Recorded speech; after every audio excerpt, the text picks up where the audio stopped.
Hello students, कल हमने आदर्श और अनादर्श विलयन के बारे में पढ़ा था। तो अनादर्श विलयन जो होते हैं उसमें भी आगे दो टाइप्स होते हैं, इसके धनात्मक विचलन दर्शाने वाले अनादर्श विलयन और ऋणात्मक विचलन दर्शाने वाले अनादर्श विलयन। तो देखो, धनात्मक विचलन मतलब होता है पॉजिटिव डेविएशन और ये होता है नेगेटिव डेविएशन। तो सबसे पहले हम पढ़ेंगे धनात्मक विचलन क्या होता है उसके बारे में। तो देखो, फर्स्ट इसमें धनात्मक विचलन पॉजिटिव डेविएशन।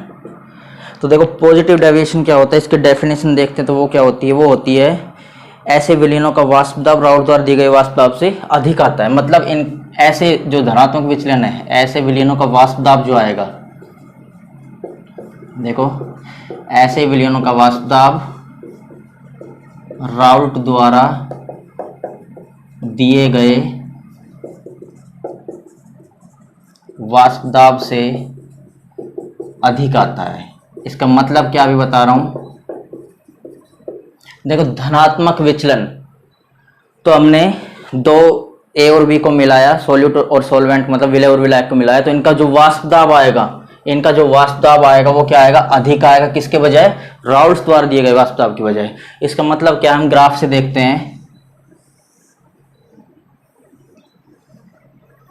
तो देखो, यहाँ राउल्ट्स लॉ का ग्राफ, राउल्ट्स का नियम पढ़ाया था, वहां देख लेना। तो वो सेम ग्राफ बना रहा हूं मैं। एक्स ए 1 था तो एक्स भी क्या रहेगा, 0।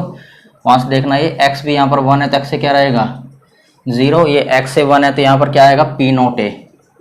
ऐसे ही यहाँ पर एक्स बी 1 है तो क्या आएगा, यहाँ पी नोट बी। ये ऊपर नीचे क्यों है, क्योंकि वाष्प दाब में डिफरेंस ले लिया। मान लो एक का ज़्यादा एक का कम, वो लास्ट वीडियो में बता रखा तुमको। इसको इससे मिला दिया, इसको ये सीधा बनेगा, इसको इससे मिला दिया, सीधा बनेगा बिल्कुल ये, और इसको इससे मिला दिया। ये तो हमारा क्या था, राउल्ट्स द्वारा दिया गया ग्राफ था। तो ये पी ए के लिए लाइन है, P naught A into x A. यहाँ क्या आएगा, पी बी के लिए P naught B into x B. ये आएगा पी टोटल के लिए P A plus P B या P naught A x A plus P naught B x B. ये तो हमारा ग्राफ था राउल्ट्स लॉ से जो हमको मिला था। अब देखो, पॉजिटिव डेविएशन है, धनात्मक विचलन है। धनात्मक विचलन में क्या होगा कि जो वाष्प दाब, इसमें ग्राफ किस किस के बीच में बनते हैं, वाष्प दाब और मोल भिन्न के बीच में, मोल फ्रैक्शन, मोल भिन्न और वेपर प्रेशर के बीच में ग्राफ बनता है। तो देखो, इसमें डेफिनेशन में आ रहा है कि ऐसे विलयन को वाष्प दाब राउल्ट्स द्वारा दिए गए वाष्प दाब से अधिक आता है। तो ये जो वाष्प दाब है, ये जो वाष्प दाब हमारा राउल्ट्स द्वारा वाष्प दाब है, राउल्ट्स द्वारा दिया गया वाष्प दाब है। अब देखो, धनात्मक विचलन वाले में क्या होगा कि राउल्ट्स द्वारा जो वाष्प दाब किया गया है उससे ज्यादा आएगा, उससे ज्यादा धनात्मक। धनात्मक मतलब क्या होता है, ज्यादा। तो ये लाइंस जो होगी इसके ऊपर से जाएगी, ऐसे ही एक्चुअल में होना तो ये चाहिए लेकिन इससे ऊपर जा रही है। ऐसे एक्चुअल में ये होना चाहिए लेकिन इसके ऊपर से ऐसे जाएगी। एक्चुअल में ये होना चाहिए लेकिन इसके ऊपर से ऐसे जाएगी। तो ये होता है हमारा धनात्मक विचलन। तो इस ग्राफ का क्या नाम देंगे, इस ग्राफ का नाम देंगे वेपर प्रेशर ऑफ सॉल्यूशन, मतलब विलयन का वाष्प दाब, विलयन का वाष्प दाब। ये जो विलयन है उसका वाष्प दाब जो लिया है वो अधिक आया है, तो ये विलयन का वाष्प दाब है। अब इसका रीजन, कारण क्या होता है, इसका कारण देखो, कारण समझ में आएगा अच्छे से। इसका कारण क्या होता है, इसका कारण ये होता है कि जो ए है, ए को क्या माना, विलायक विलायक विलायक विलायक, और बीबी है, बीबी का मतलब क्या है, विलय विलय, और इनसे क्या बन गया, ए बी बन गया। ए बी मतलब विलायक और विलय, विलायक एंड विलय, ये हो गया।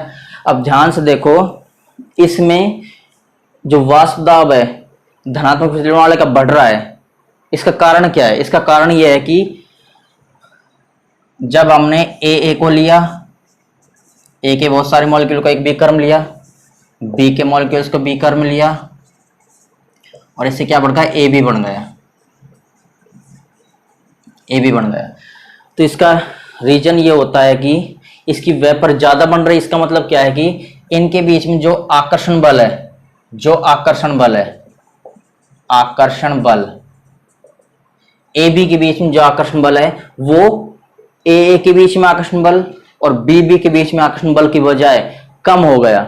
आकर्षण बल कम हो गया तो क्या होगा, जो अणु हैं वो क्या आएंगे, दूर दूर जाएंगे। अणु दूर, अगर आकर्षण बल कम होगा तो अणु दूर दूर जाएंगे, अणु दूर दूर जाएंगे तो उनके वेपर जो वाष्प है वो जल्दी बनेगी। तो इसमें यही हो रहा है कि ए और बी के बीच में आकर्षण बल क्या हो गया, कम हो गया, आकर्षण बल कम हो गया, और इसमें क्या है, ज्यादा है आकर्षण बल।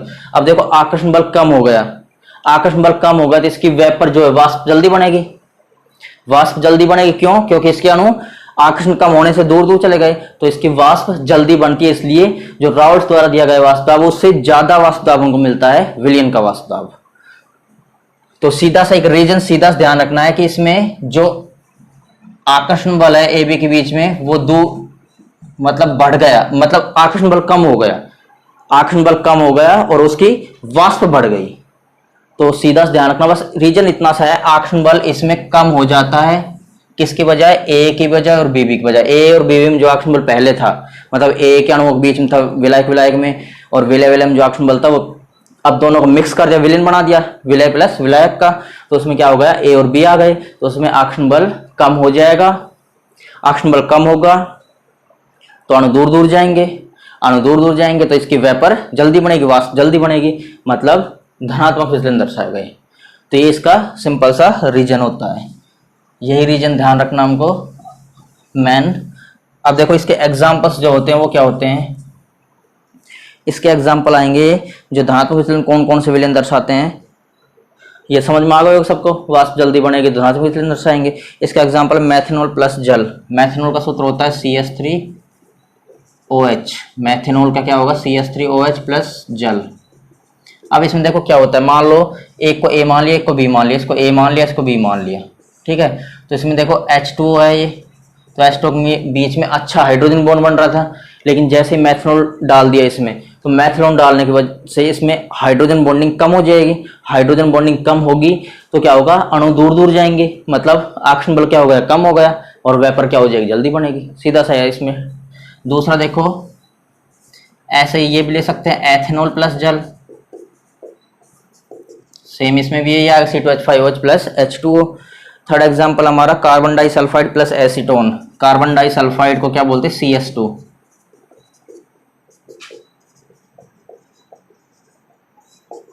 और एसीटोन क्या होता है, CH3COCH3। चौथा एग्जांपल है acetone plus ethanol, acetone plus ethanol. पांचवा example methanol plus carbon tetrachloride, methanol क्या होता है, CH3OH, कार्बन टेट्राक्लोराइड क्या होता है, CCl4। तो ये सारे एग्जांपल्स है हमारे धनात्मक विचलन के। दोबारा से एक बार बता रहा हूँ पूरे को, इसमें जो विलयन का वाष्प दाब होगा वो राउल्ट द्वारा दिए गए वाष्प दाब से अधिक मिलता है। जब हम ग्राफ बनाते हैं तो ग्राफ की जो राउल्ट द्वारा लाइन जो मिलती है हमको उससे ऊपर से मिलेगी, मतलब वाष्प दाब धनात्मक आएगा। अब देखो इसका रीजन, मेन रीजन है यहाँ, रीजन क्या है कि विलयक विलय और विलायक विलायक के बीच में जो आकर्षण बल था उसकी बजाय विलय और विलायक दोनों को मिला दिया, मिक्स कर दिया, मतलब ए बी बन गया, उसमें जो आकर्षण बल है वो क्या हो जाएगा, कम हो जाएगा। आकर्षण बल कम होगा तो अणु दूर दूर जाएंगे, अणु दूर दूर जाएंगे तो उसकी वेपर जल्दी बनेगी, वाष्प जल्दी बनेगी। और ये इसके कुछ एग्जाम्पल्स हैं। ये हमारा हो गया कंप्लीट धनात्मक विचलन। अब ऋणात्मक विचलन जस्ट इसका उल्टा करना है, जस्ट उल्टा होगा इसका। तो देखो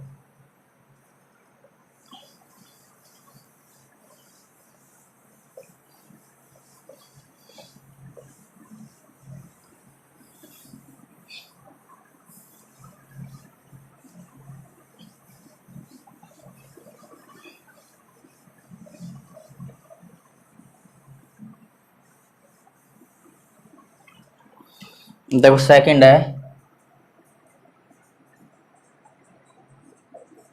ऋणात्मक विचलन, negative deviation.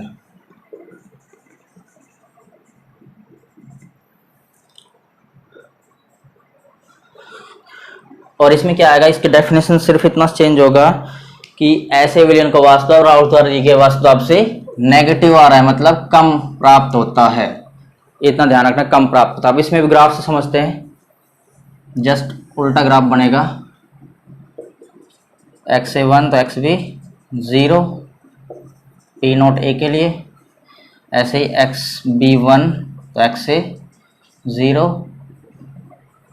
P note B के लिए, इसको इससे मिला दिया, इसको इससे मिला दिया और इसको इससे मिला दिया। ये ग्राफ तो किसका, राउल्ट द्वारा दिया गया है वाष्प दाब। इसको क्या लिख देंगे, राउल्ट द्वारा दिया गया वाष्प दाब।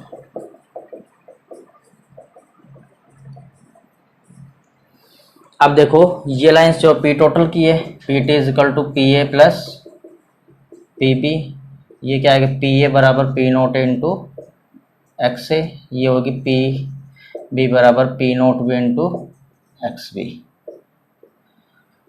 तो देखो इसमें जो वाष्प दाब है वो कम आएगा विलियन का, तो ये लाइंस कहाँ से जाएगी, नीचे से। ऐसे ये लाइंस भी कहाँ से जाएगी, नीचे से, और ये भी लाइंस कहाँ से जाएगी, नीचे से। तो ये हमारा होता है नेगेटिव डेविएशन, ऋणात्मक विचलन। तो इन लाइनों क्या बोलेंगे, इनको बोलेंगे विलियन का वाष्प दाब, वेपर प्रेशर ऑफ सॉल्यूशन, विलियन का वाष्प दाब। तो इसमें ध्यान रखना जस्ट उल्टा किया है, नीचे से लाइंस जा रही है। अब देखो इसका कारण, मेन कारण होता है, इसका कारण क्या होगा, इसमें कारण यह है कि ए मतलब विलायक विलायक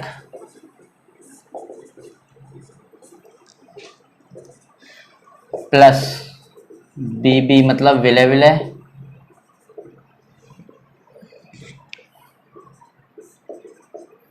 और इनसे क्या बन गया, ए बी मतलब विलायक एंड विलय, विलियन बन गया, विलायक विलय का। अब देखो इसका आकर्षण बल जो होता है, आकर्षण बल, यहां हमने ए लिया, यहां हमने बी बी लिया, और ये बना दिया मिक्सचर ए बी का। इसमें क्या होगा, देखो वेपर कम बन रही है, कम बनने का मतलब ये है कि जो विलायक और विलय दोनों को मिक्स करने के बाद जो विलियन बन गया, उसमें आकर्षण बल ज्यादा हो गया पहले की बजाय। पहले जो था विलायक विलायक के बीच में और विलय विलय के बीच में आकर्षण बल पहले था कम, मतलब विलायक विलायक के अणु के बीच में कम आकर्षण बल था, दूर दूर थे, विलय विलय के दूर दूर थे अणु। लेकिन जैसे ही विलय विलायक को मिलाया तो अणु पास पास आ गए, मतलब इनके बीच में आकर्षण बल बढ़ गया, अणु क्या आ गए, पास पास आ गए, ऐसे इनके बीच में आकर्षण बढ़ गया। अब आकर्षण बढ़ेगा तो उसकी वाष्प जल्दी से नहीं बनेगी, मतलब ग्राफ कहां से जाएगा, नीचे से जाएगा। सिंपल सा इसमें रीजन, ग्राफ कहां से जाएगा, नीचे से जाएगा। तो ध्यान रखना इसमें विलायक विलायक और विलयक विलय के बीच में जो आकर्षण होता है वो होता है कम। जैसे दोनों को मिक्स कर देंगे विलियन बन जाएगा विलय प्लस विलायक का, तो उसमें आकर्षण बल ज्यादा हो जाएगा, मतलब अणु पास पास आ जाएंगे। आकर्षण बल ज्यादा हो गया तो वेपर क्या बनेगी, वाष्प क्या बनेगी, कम बनेगी। तो ये होता हमारा नेगेटिव डेविएशन या ऋणात्मक विचलन। इसके भी एग्जांपल्स देख लेते हैं। इसके एग्जांपल्स होते हैं क्लोरोफॉर्म प्लस एसीटोन। क्लोरोफॉर्म का क्या होता है, CH Cl3 प्लस एसीटोन का क्या होता है, CH3 CO CH3। Second example देखो, सेकंड एग्जांपल हमारा जल प्लस HCl। तो इसमें ध्यान रखना तुमको, वाटर मतलब जल प्लस अम्ल। तो ध्यान रखना जल प्लस अम्ल कहीं भी आए, जैसे एग्जांपल देखो इसके, जल ले लिया H2 और HCl अम्ल ले लिया, या जल ले लिया H2 और HNO3 ले लिया, ऐसे जल ले लिया H2O और H2SO4 अम्ल ले लिया। तो जल प्लस अम्ल जो होते हैं वो सब किस में आते हैं, नेगेटिव डेविएशन मतलब ऋणात्मक विचलन में आते हैं। तीसरा एग्जांपल है एसीटोन और एनिलिन।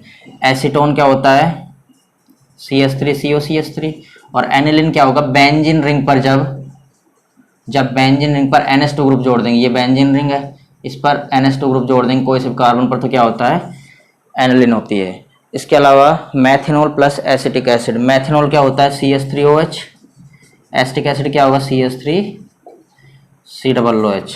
पांचवा एग्जांपल होता है हमारा क्लोरोफॉर्म प्लस बेंजीन। क्लोरोफॉर्म क्या होता है, CH Cl3, और बेंजीन क्या होती है, C6H6, या इसकी स्ट्रक्चर बनाना चाहे तो ये होती है बेंजीन, 6 कार्बन की और 6 हाइड्रोजन के साथ में।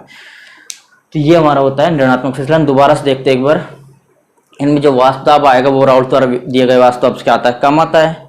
कम आएगा तो जो लाइंस बनेगी विलियन के वाष्प दाब की वो नीचे जाएगी राउल्ट्स की बजाय।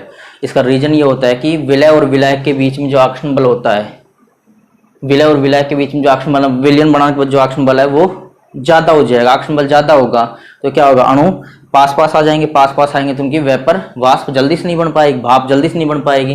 तो इसमें ए और बी के बीच में ऑक्सीजन बल जो है वो कम है, और जैसे दोनों को मिक्स कर दिया ए बी बन गया तो उसमें ऑक्सीजन बल ज्यादा है, तो वाष्प जल्दी नहीं बन पाएगी, मॉलिक्यूल पास पास आ गए, अणु पास पास आ गए। ये इसके कुछ एग्जाम्पल्स होते हैं। तो ये हमारा कंप्लीट हो गया ऋणात्मक विचलन। अब हमारा एक छोटा सा टॉपिक और है इसमें ही, स्थिर क्वाथी मिश्रण, जिसको एजियोट्रोप्स बोला जाता है या एजियोट्रोपिक मिक्सचर, स्थिर क्वाथी मिश्रण।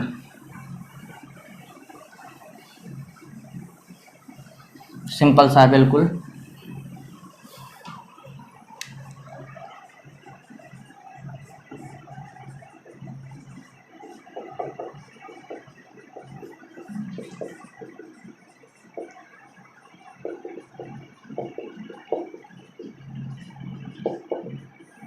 स्थिर क्वाथी मिश्रण या एजियोट्रोपिक मिक्सचर या एजियोट्रोप्स भी बोलते हैं इसको।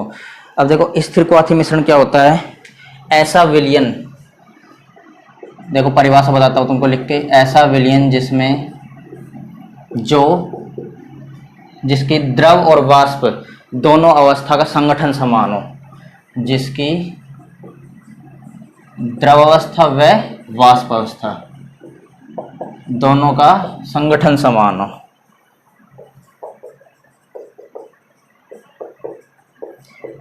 वह एक निश्चित तापमान पर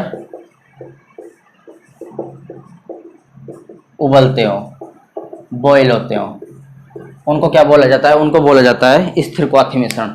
तो सिंपल सी परिभाषा है, एक तो एक निश्चित तापमान पर उबलेंगे, मान लो एक हमने द्विअंगी विलयन बना दिया, मतलब ए और बी, मतलब विलय और विलय, दो विलयन को मिला दिया, द्विअंगी विलयन बना दिया। तो इसमें क्या है कि वो क्या होगा, एक निश्चित तापमान पर तो बॉयल होगा, गर्म होगा, उबलेगा, और दूसरा इनकी द्रव अवस्था है और बॉयल होने के बाद वाष्प अवस्था आएगी, दोनों का संगठन समान रहेगा, उसमें संगठन में कोई भी चेंज नहीं आएगा। ये नहीं है कि उसमें कुछ अणु, कोई मान लो मिक्सचर से अणु बने हुए हैं तो उसमें ज्यादा अणु चले गए, वाष्प में इसमें कम रहेगा, ऐसे कोई नहीं होगा, दोनों का संगठन समान रहेगा। तो ऐसे विलयन को बोला जाता है स्थिर क्वाथी मिश्रण। दूसरा पॉइंट इसमें क्या आता है, दूसरा पॉइंट इसमें यह आता है कि इनको प्रभाजी आसवन द्वारा अलग नहीं कर सकते। प्रभाजी आसवन को बोला जाता है फ्रैक्शनल डिस्टिलेशन, गर्म करना होता है, द्वारा अलग नहीं कर सकते। क्यों? क्योंकि देखो दोनों एक निश्चित तापमान पर उबल रहे हैं, तो निश्चित तापमान पर उबल रहे हैं तो क्या होगा, इनको अलग करना कठिन होगा, क्योंकि दोनों का तापमान सेम है, मतलब सेम तापमान पर उबल रहे हैं, और प्रभाजी आसवन का मतलब होता है गर्म करने से अलग करना। तो दोनों को गर्म करने पर हम एक दूसरे पर अलग नहीं कर सकते, क्योंकि इनका संगठन क्या है, समान है, एक निश्चित तापमान पर उबल रहे हैं। अब ये दो टाइप के होते हैं, पहला तो होता है इसमें न्यूनतम स्थिर क्वाथी मिश्रण और दूसरा होता है अधिकतम स्थिर क्वाथी मिश्रण। न्यूनतम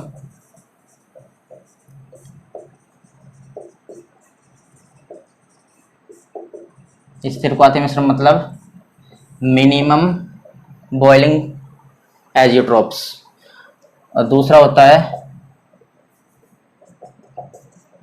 अधिकतम। ये ध्यान रखना, स्थिर क्वाथी मिश्रण आरबीएससी में आया हुआ है 2019 में, 2019 में आया है ये अधिकतम स्थिर क्वाथी मिश्रण, मतलब मैक्सिमम बॉइलिंग एजियोट्रोप्स। अब देखो दोनों सिंपल से हैं। देखो न्यूनतम वाले जो है वो धनात्मक विचलन दर्शाने वाले होते हैं, क्या कारण अभी बताऊंगा इसका, धनात्मक विचलन वाले, और अधिकतम वाले हैं वो ऋणात्मक विचलन दर्शाने वाले होंगे। ये पढ़ा हमने अभी, धनात्मक क्या होता है और ऋणात्मक क्या होता है। तो धनात्मक विचलन दर्शाने वाले न्यूनतम में आएंगे और ऋणात्मक विचलन दर्शाने वाले अधिकतम में आएंगे। अब देखो इसका रीजन क्या होता है, देखो धनात्मक विचलन दर्शाएगा मतलब इसकी वाष्प जल्दी बन रही है, वाष्प जल्दी बनेगी तभी तो धनात्मक विचलन दर्शाएगा, मतलब इसकी वाष्प क्या है, वो जल्दी बनेगी। वाष्प जल्दी बनने का मतलब क्या है, वाष्प जल्दी बनने का मतलब है कि उसको स्थिर क्वाथी, देखो नाम में आ रहा है स्थिर क्वाथी, स्थिर क्वाथी का मतलब क्या है, स्थिर मतलब फिक्स, क्वाथी मतलब क्वथनांक, जिनका एक निश्चित क्वथनांक पर उबलते हैं, यही तो परिभाषा बताइए कि जिसकी जो एक निश्चित तापमान पर उबलते हैं, जितने निश्चित क्वथनांक पर उबलते हैं, परिभाषा नाम से ही बिल्कुल। अब देखो इसमें क्या होगा कि धनात्मक विचलन दर्शाएंगे मतलब वाष्प जल्दी बनेगी। अब वाष्प जल्दी बनेगी तो वाष्प जल्दी बनेगी तो इसका मतलब क्या है, वाष्प जल्दी बनेगी इसका मतलब है कि इसका जो क्वथनांक है वो पहले ही आ जाएगा, कहीं पहले आएगा तभी तो वाष्प इसकी जल्दी बन रही है। मतलब इसका बॉइलिंग पॉइंट और क्वथनांक बिंदु वो क्या होगा, कम होगा। कम होने का मतलब क्या है, न्यूनतम होगा। ऐसे ही ऋणात्मक विचलन का मतलब क्या है कि वाष्प देरी से बनेगी, लेट बनेगी। मतलब इसका मतलब क्या है कि वाष्प अगर देर से बनेगी, वाष्प देर से बनेगी इसका मतलब ये है कि क्वथनांक बिंदु इसका क्या है, ज्यादा है कहीं, तभी तो वाष्प देर से बन रही है। तो ज्यादा है मतलब अधिकतम है, तो इसका क्वथनांक बिंदु अधिकतम है और इसका न्यूनतम है। तो इसलिए धनात्मक और ऋणात्मक विचलन दर्शाने वाले होते हैं। इसके एग्जाम्पल देखते हैं। इसके एग्जाम्पल आते हैं, इसका हमारा एग्जाम्पल हो जाएगा 95% एथेनॉल प्लस 5% जल।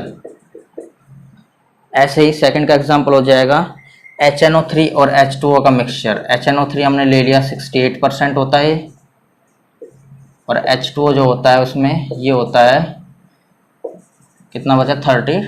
तो 32% होगा, वो होगा H2O। तो ये हमारे एग्जाम्पल्स होते हैं। दोबारा से पूरे बता रहा हूँ, ऐसा मिक्सचर जो एक निश्चित तापमान पर उबलता हो, देखो नाम में आ रहा है स्थिर क्वाथी, इसका क्वथनांक एक स्थिर हो, फिक्स हो, एक निश्चित हो, उस पर उबलता हो, स्थिर क्वाथी मिश्रण कहलाएगा। ऐसा विलयन मिक्सचर ले लिया, बाइनरी सॉल्यूशन मतलब द्विअंगी विलयन ले लिया, 2 विलयन मिलाया हमने, और जिसके द्रव और वाष्प अवस्था में संगठन समान हो। 2 प्रकार के होंगे, धनात्मक और ऋणात्मक वाले। ये न्यूनतम स्थिर क्वाथी और अधिकतम स्थिर क्वाथी। न्यूनतम स्थिर क्वाथी में धनात्मक वाले आएंगे, धनात्मक विचलन वाले आएंगे, और अधिकतम स्थिर क्वाथी में ऋणात्मक विचलन वाले आएंगे। अब देखो इसमें क्या होता है, धनात्मक विचलन का मतलब वाष्प देरी से बन रही है, ये तो है। वाष्प जल्दी से बन रही है धनात्मक विचलन में। वाष्प जल्दी बनने का मतलब है कि इसका क्वथनांक बिंदु कहीं जल्दी आ रहा है, मतलब न्यूनतम आ रहा है, तो ये इसका एग्जाम्पल हो जाएगा। ऐसे ही अधिकतम स्थिर क्वाथी का मतलब है कि ऋणात्मक विचलन, इसका मतलब क्या है, वाष्प देरी से बन रही है। अधिकतम ऋणात्मक विचलन मतलब वाष्प देरी से बनेगी, मतलब इसकी वाष्प का मेरा राउल्ट्स द्वारा दिए गए वाष्प दाब से, तो वाष्प देरी से बनेगी। वाष्प देरी से बनने का मतलब है कि इसका क्वथनांक बिंदु कहीं अधिकतम आएगा, तो अधिकतम स्थिर क्वाथी मिश्रण इसका एग्जाम्पल सी आ जाएगा। तो ये हमारा कंप्लीट हो गया आज अनादर्श विलयन में धनात्मक और ऋणात्मक विचलन। उसके अलावा स्थिर क्वाथी मिश्रण पढ़ा था, जिसमें हमने 2 टाइप देखे थे, न्यूनतम और अधिकतम स्थिर क्वाथी मिश्रण, इसके एग्जाम्पल्स। तो आज की वीडियो में हम इतना ही करते हैं और कल करेंगे आगे। कल हमको आगे पढ़ना है, ये हमारे कंप्लीट हो गए। इसके बाद हमको पढ़ना है अणुसंख्यक गुणधर्म, कोलिगेटिव प्रॉपर्टी, जिसमें हम 4 टाइप की कोलिगेटिव प्रॉपर्टी के बारे में पढ़ेंगे, जो इम्पोर्टेंट भी है।